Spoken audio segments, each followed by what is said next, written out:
Next at 5, it's a complicated and confusing case involving several counties, drug cartel, and murder. Tonight, we connect the dots between the victim and persons of interest. Prosecutors call up their first witness in the hush money case against former President Trump, the former Trump ally taking the stand. Plus, so I didn't know what to do. I was in shock. I'm calling him, crying. I was so scared. A woman hears a loud crash, not knowing what had happened until she saw a tree inside of her living room. Local, live, late-breaking. WESH 2 News starts now. First at 5, deputies are on the hunt for a man in connection to the deadly Seminole County carjacking of Catherine Aguas Vivas. 27-year-old Giovanni Joel Crespo Hernandez is a person of interest. WESH 2's tonight, Gator has what we know so far and how Hernandez was the last the victim spoke with. To make things even more complicated, there's another piece to the puzzle. This is a picture of the crime scene where a tow truck driver named Juan Garcia was shot and killed. Deputies say at some point Garcia towed away the green Acura, and then weeks later he was murdered. It happened just one day before Catherine was found dead. For now, reporting live tonight, Gabriel Gadges, back to you. All right, WESH 2 is staying on top of every twist and turn in this case. To see our previous reporting on this deadly carjacking, just go to WESH.com. Now to the trial against former President Donald Trump in the New York hush money case. The first day of arguments came to an end after prosecutors called their first witness up to the stand. Former National Enquirer publisher David Pecker testified about paying for stories about Trump. It's a practice prosecutors say he used to help Trump's bid for the White House in 2016. Now, Trump's defense team attacked the integrity of the one-time Trump confidant. This trial could last up to 2 months and require the former president to attend court in person. Today, Trump complained how this is taking his attention away from the campaign trail. This is done as election interference. Everybody knows it. I'm here instead of being able to be in Pennsylvania and Georgia and lots of other places campaigning. And it's very unfair. This is a witch hunt and it's a shame. Now, Trump has tried to turn the case into an asset for his campaign, fundraising off his legal jeopardy. If convicted, he could face up to 4 years in prison. He has repeatedly denied any wrongdoing. In another case involving former President Trump, the former president's lawyers and the New York Attorney General's office have reached an agreement on a $175 million bond. This involves the civil fraud case. Trump is trying to appeal a judge's order to pay $454 million in penalties. To stop collections, he's posted bond, but the Attorney General challenged the bond because of concerns about the underwriter. The agreement announced today requires Trump to keep the bond money in a specific bank account. New at 5, the CDC has a new plan to protect you from heat exposure. It's working with the National Oceanic and Atmospheric Administration to create a 7-day nationwide heat forecast.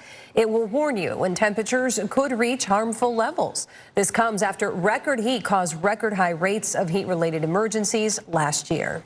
We are no stranger to heat here in Central Florida, but surprisingly enough for us, we're expecting a little bit of a cool down. Yeah, I couldn't believe it when I walked out this morning. Here's first warning meteorologist Tony Manolfi. And I tell you what, guys, it was nice to go from the 90s over the weekend to what we stepped out there today, which is absolutely fantastic. And look at that sky here over Central Florida. There's that drier air. That is going to be working in tonight. And that is going to allow for the temperatures to fall into the upper 40s here in Marion County, or the rest of Central Florida will fall back into the 50s and low 60s. Look at this. It's only 69 right now in DeLand, 75 in Orlando, 71 Palm Bay. And here into Winter Haven, right around 76 degrees. 24-hour temperature change, anywhere from 5 to 6 degrees cooler on the western side of the peninsula to nearly 20 degrees colder up towards New Smyrna Beach. And with that breeze out there, it's feeling really good. A few of you may need the jacket tonight, so great weather. 9 o'clock, 72, 11 o'clock in the upper 60s to right around the 70-degree mark. The upper 40s here in Marion County, middle and upper 50s in town. We'll take a look at the flyby to kind of highlight more of those cities here in Central Florida and just how cool it's going to be in your neighborhood when I see you coming up at 5:18. Tony, thank you. You can track the temperatures right on your phone with our free WESH 2 mobile app. Be sure to turn on notifications so we can alert you when conditions change in your neighborhood. 4 suspects accused of kidnapping a boy and attacking his mother while holding her at knife point will soon be back in Melbourne. Law enforcement caught them hundreds of miles away. The 6-year-old is safe. WESH 2's Brevard County Bureau Chief Scott Heidler explains how it unfolded and what happens next. Cocoa police arrested 2 boys in connection to a carjacking and battery case. They say it happened Saturday afternoon. The suspects are too young to be named, but one of them is accused of jumping into a vehicle while the victims were putting something in the trunk. He tried to drive off, but the victims went to stop him. The other boy then attacked those victims, according to police. The 2 got away, leaving the vehicle behind. Officers quickly found and arrested the suspects. A convicted murderer had his last chance to ask a judge to spare his life. Bestman Okafor was in court this morning after a jury recommended that he should be put to death. He decided not to testify and put up no evidence. Okafor was convicted of killing Alex Zaldivar in 2012 to keep him from testifying against him in a home invasion trial. That judge will make a final decision in June. SpaceX is gearing up for another rocket launch from our Space Coast. A Falcon 9 is set to carry a batch of Starlink satellites into orbit tomorrow night. The launch window opens at 6:15. Still ahead, plans for a massive entertainment complex approved by the Orlando City Council. There's still a long way to go before it can open. Yeah, and a driver in Southwest Florida was in the right place at the right time. I'm driving, and we saw a man laying on the ground. How he helped save his friend from a gator. Plus, WESH 2 Sports live in Cleveland. Hey, Kristen. Hey, Nancy. After a disappointing offensive performance in Game 1, the Magic busy warming up behind me as they get ready for Game 2. Coming up in just a few, why Orlando is feeling confident and comfortable that they'll bounce back tonight. Central Florida traffic can be brutal, but Megan Mackey is here to help you navigate it all. From mapping out your commute to monitoring changes on our roads. Consider me your local transportation expert. Real-time updates every morning and in-depth reporting on the transportation issues that impact our community. This is what First Warning traffic looks like with Megan Mackey. And it's here on WESH 2 News. Local, live, late breaking. Welcome back. The Orlando Magic are back on the court once again tonight, looking for Game 2 to winning in the NBA playoffs. And our Kristen Lago on the road with them. Let's get out there as they warm up. Kristen. Hey guys, yeah, if Game 1 on Saturday was all about the Magic experiencing what playoff basketball is like, Game 2 tonight is all about the Magic's ability to respond. I mean, let's take Game 1 for what it was, and that was obviously not the Magic's best performance overall, especially when it comes to their offense. And that is my biggest key coming into Game 2 tonight. The supporting cast around Paolo Banchero and Franz Wagner has to show up, and they have to shoot better. The big two can't do it all tonight, especially against a team like the Cavs. Now, we're going to have plenty more coming up on this Game 2 matchup in the 6 o'clock hour, but for now, live at Rocket Mortgage Fieldhouse, Kristen Lago, WESH 2 Sports.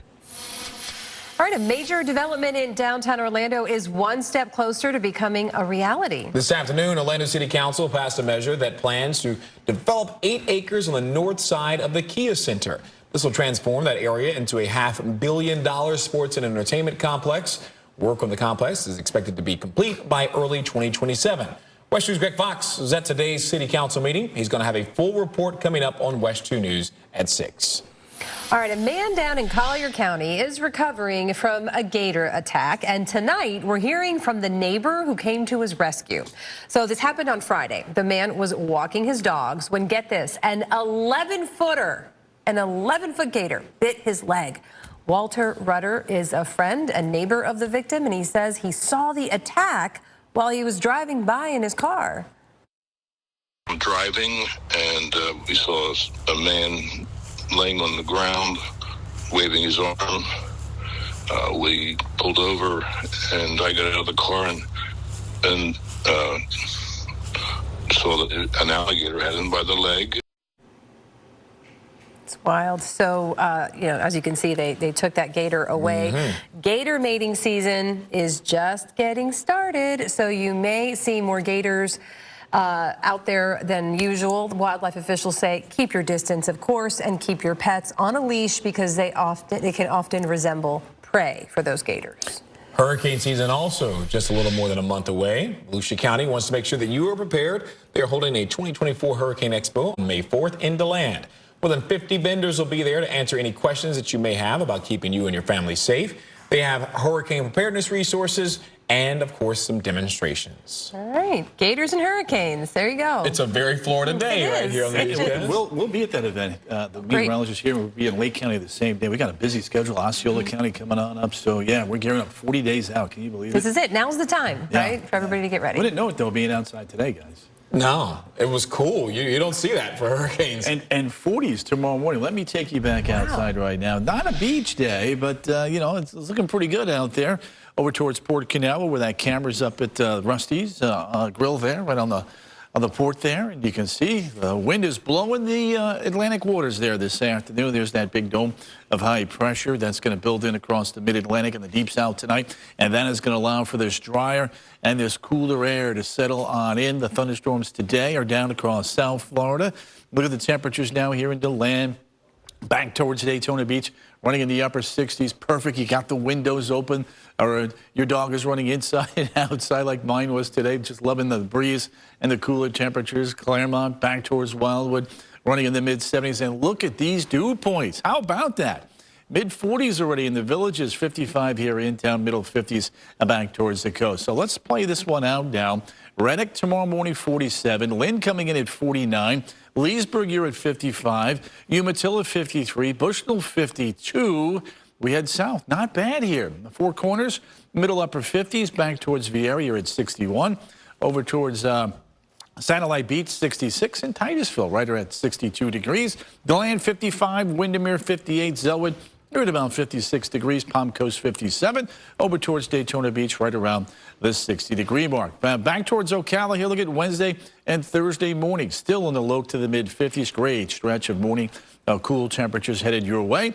As we head into the afternoon tomorrow, just like today, maybe a few degrees warmer. Upper 70s to near the 80-degree mark. Melbourne, middle 70s. Should about do with a few clouds from time to time. But the theme tonight, the cooler air builds on in. High pressure dome here in the Gulf of Mexico. A very comfortable day tomorrow. Do get out there and enjoy it. Remember, normal high, 85. So most folks running about 5 to 7 degrees below the normal, which means it's a great day to be at the attractions, Universal Studios from 8 to 6. Middle, upper 70s for an afternoon high. Then we do have a launch tomorrow night. Falcon 9, the 4-hour window there starts at 6:15. Cumulus cloud concerns, probability of liftoff from a weather standpoint with less wind, looking pretty good at about 95%. All right, we jump ahead here to the upcoming weekend. Deep onshore flow. We'll have to watch the increasing rip current risk here and a few coastal showers from time to time. Weekend planner looking like this. Saturday, 85. Sunday, coming in at 86. Both weekend days looking pretty good, and that's good news. We have the Puerto Rican Parade and Festival downtown Orlando this weekend, 80, 82, and a 72. And then as we head into the evening, Orlando City taking on Toronto FC. Temperatures here look good, 78 and about 72 degrees. So as we put it all together here, Tuesday, Wednesday, Thursday, and Friday, yep, temperatures go up, a little more humidity towards the weekend, a few coastal showers, but in that 7-day forecast, no, 0, 90-degree readings. You gotta like that.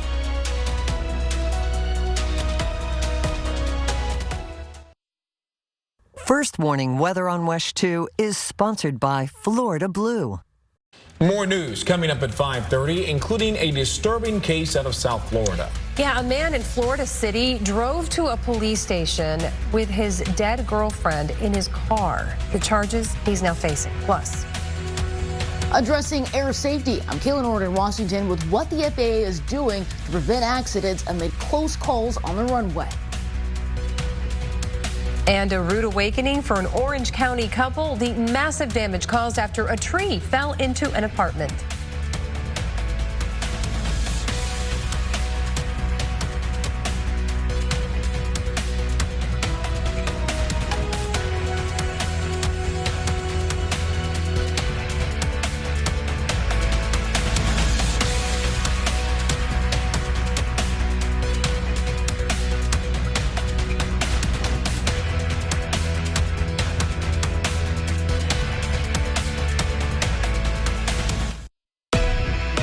WESH 2 News continues.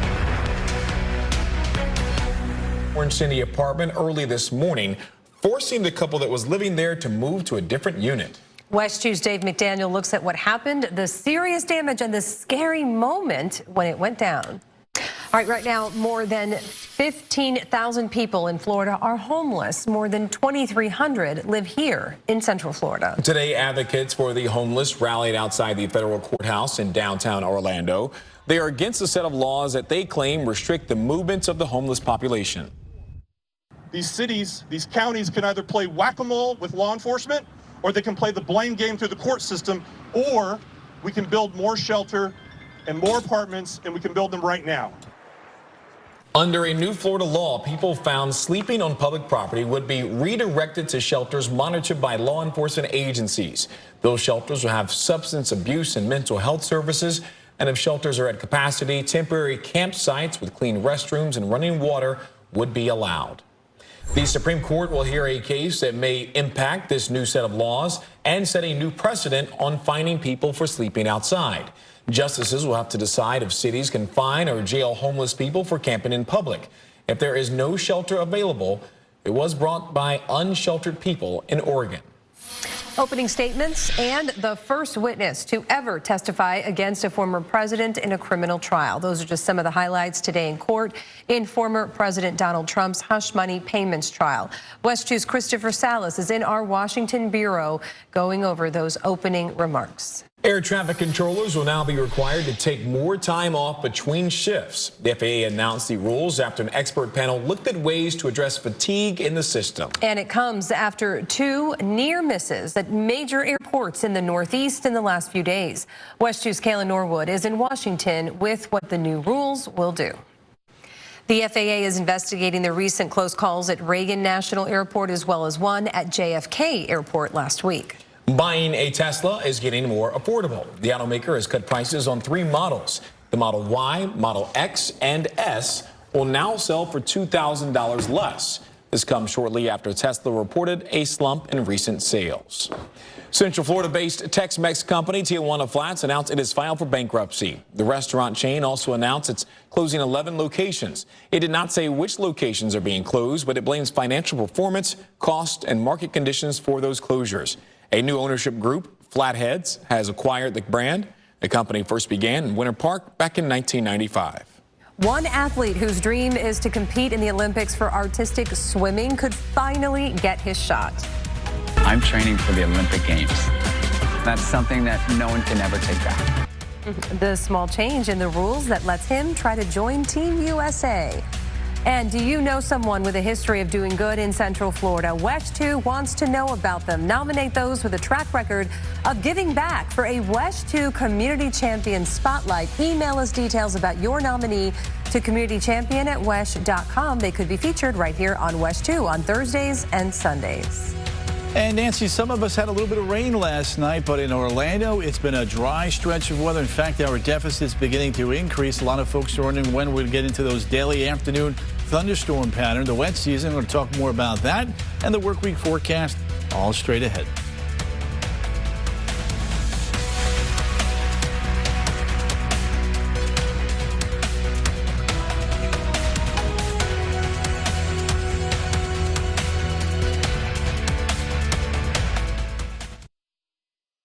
Closed captioning is sponsored by attorney Dan Newlin. WESH 2 First Warning Weather and Traffic gets you moving in the right direction. Whether it's planning your forecast or analyzing the best routes for your commute. From rainy skies to bumper, Start your day with us because our day starts with you. Wanted to compete in the Olympics for artistic swimming might finally get his shot. For years, this sport only let women compete. So Bill May took his talents to Cirque du Soleil. And as Ahmed Fareed reports, the athlete's Olympic dream is back now that the competition is opening up to men.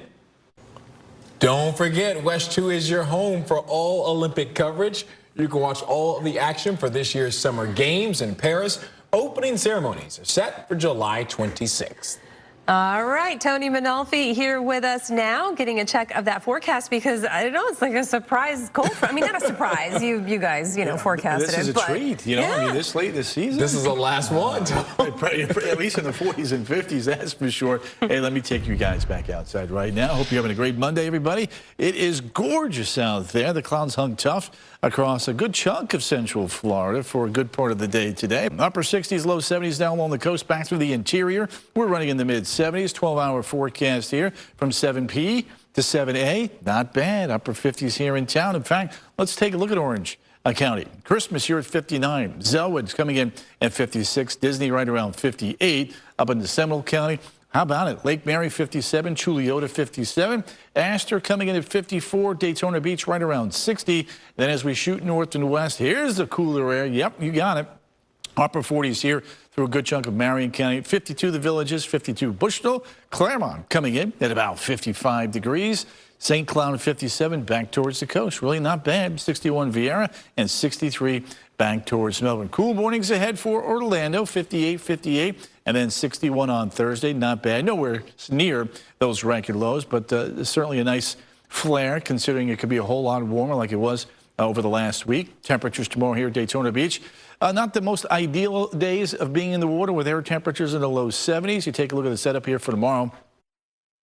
Seasonably cool. In fact, when we take a look at Futurecast, notice the direction of the clouds, northeast to southwest, northeasterly wind flow. And that's going to pick up towards the end of the week there as the front's going to try to back on it. It won't quite get to us, but it will increase the rip current concerns going forward. Tomorrow afternoon, 75 to about 80 in most locales. Again, jumping ahead to the weekend. There's that big high, and with that strong, steady diet of east winds, that means there will be a few coastal showers from time to time. We'll be watching that rip current risk as well. Caribbean Fusion Festival on Sunday looks pretty good. Afternoon high temperatures down there in Kissimmee will be running in the mid-80s. So let's put it all together here now. 7-day for Saturday, 79 on Tuesday, 84 on Wednesday, 87 on Thursday. More of an onshore flow there. A couple of coastal showers there Saturday and Sunday. Weekend high temperatures holding steady in the mid-80s.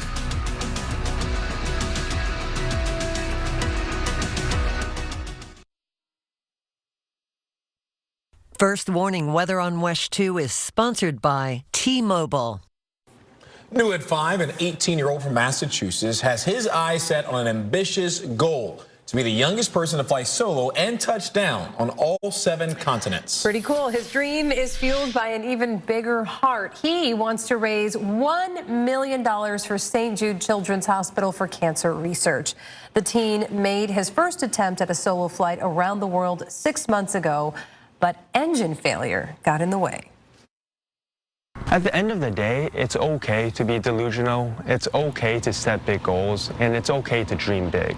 But when you dream big and when you set big goals, you have to be willing to sacrifice to accomplish what you want. Wow, so he had to push back his journey by 3 months. Now his plane has a new engine, and he's again. Go get him. WESH 2 News at 6 is straight ahead. Here's what's coming up in our next half hour. Orlando City Commissioners have approved millions in incentives for a massive new project. The Orlando Magic's plan to transform an 8.5-acre property into the next great entertainment complex. And the search continues for a man connected to a deadly Seminole County carjacking. How he's connected to Catherine Aguas Vivas murder. Next.